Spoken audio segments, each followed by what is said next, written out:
হে জগতবাসী, আজ আপনাদের সামনে আমি শামীম আলী চিশতি একটি আলোচনা নিয়ে আসলাম। তো এই আলোচনাটি সৃষ্টি নিয়ে একটু আলোচনা করব। সৃষ্টির যে বিষয়টি হলো যে আল্লাহ তো একটা সৃষ্টির মধ্যে বহু ধরনের বিষয় রেখেছে, সকল বিষয় তো বলা সম্ভব নয়, আর আমি অত বিষয় বলতেও পারবো না। তবে যদি আল্লাহ তৌফিক দেয় আমি সামনে বলতে পারবো, তবে কিছুটা বলতে পারি। সেটা বিষয় হলো যে এই পৃথিবীতে কেউ বলে আলো ভালো, আবার কেউ বলতেছে যে না অন্ধকার ভালো। কেউ বলে আলো ভালো, কেউ বলে অন্ধকার ভালো। আবার কেউ বলে না সূর্য ভালো, চন্দ্র ভালো না।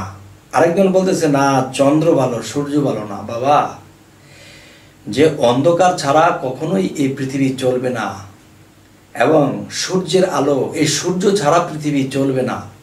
তবে আজকের কথাটি হলো আমাদের কাছে কোনটা প্রয়োজনীয় এবং কোনটা অপ্রয়োজনীয়। দেখেন, আমি ছোটোখাটো একটা সৃষ্টির জিনিস তুলে ধরবো। সেটি হলো যে কেউ বলতেছে সূর্য আলো দেয়, সূর্যই বড়। আবার কেউ বলতেছে এই চাঁদ তো অল্প আলো দেয়, রাতে জোছনা ছড়ায়। এই জোছনার আলোতে তো আর চলাফেরা সম্ভব না এবং কিছু দুনিয়াবি কিছু করা সম্ভব না। তাহলে আমি বলবো বাবারে, আল্লাহ যা কিছু তৈরি করেছে, আল্লাহ যা কিছু সৃষ্টি করেছেন, সমস্ত কিছুই আল্লাহ প্রয়োজনেই করেছেন। যে যদি বলি আমি তো ডান হাত দিয়ে কাজ করি, বাম হাত না হলেও চলে, বা এটা রেখে দিলেও চলে, যে আমি ডান হাত দিয়ে কাজ করি, বাম হাত আমার অবসরেই থাকে। যদিও অবসর থাকে, এমন এমন কাজ আছে যে ডান হাতে কুলায় না, তখন বাম হাত আমাকে হেল্প করতেছে। তবে দেখুন, যে যদি কেউ বলে যে চাঁদ বেশি প্রয়োজনীয় নয়, সূর্য বেশি প্রয়োজনীয়। আবার যদি কেউ বলে রাতের অন্ধকার ভালো নয়, সূর্যের আলোটাই ভালো। কেউ সূর্যের পক্ষে, কেউ চাঁদের পক্ষে, কেউ অন্ধকারের পক্ষে, কেউ আলোর পক্ষে। তবে আমি বলবো অন্ধকার আর আলো এই দুটো 19 আর 20। কিভাবে? যে অন্ধকারে আচ্ছন্ন হয়ে গেছে, এখন এখানে দেখা যায় একটা মোমের বাতি যথেষ্ট, ঘরটা আলোকিত হয়ে গেছে, আর অন্ধকার পালিয়ে গেছে। তাহলে আলো থাকলে অন্ধকার থাকে না। তাহলে আলো এবং অন্ধকার এর 19 এবং 20 এর মধ্যে শক্তি।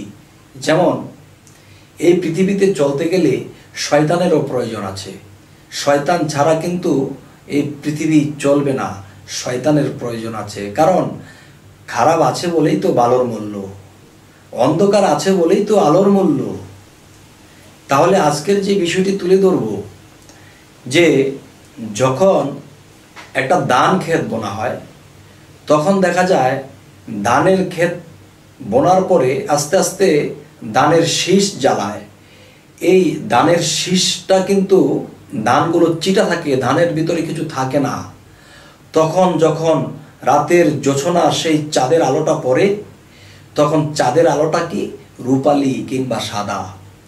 এটা যখন পড়ে, তখন সেই রূপালী যে একটা শক্তি, আল্লাহর কুদরত, সেটা যখন ধানের শীষে লাগে, তখন আস্তে আস্তে দুধের মতো ভিতর হতে থাকে।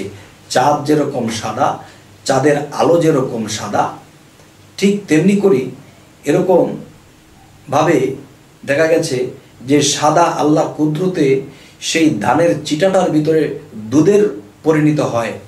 তখন দুধ হয়ে যখন থাকে, তখন দেখা যায় যখন সূর্য ওঠে, সেই সূর্যটা কি করে, তখন সূর্যের আলোটা হলো হলুদ বর্ণ, বা সূর্যের আলোটা হলো সোনালী বর্ণ কিংবা হলুদ বর্ণ।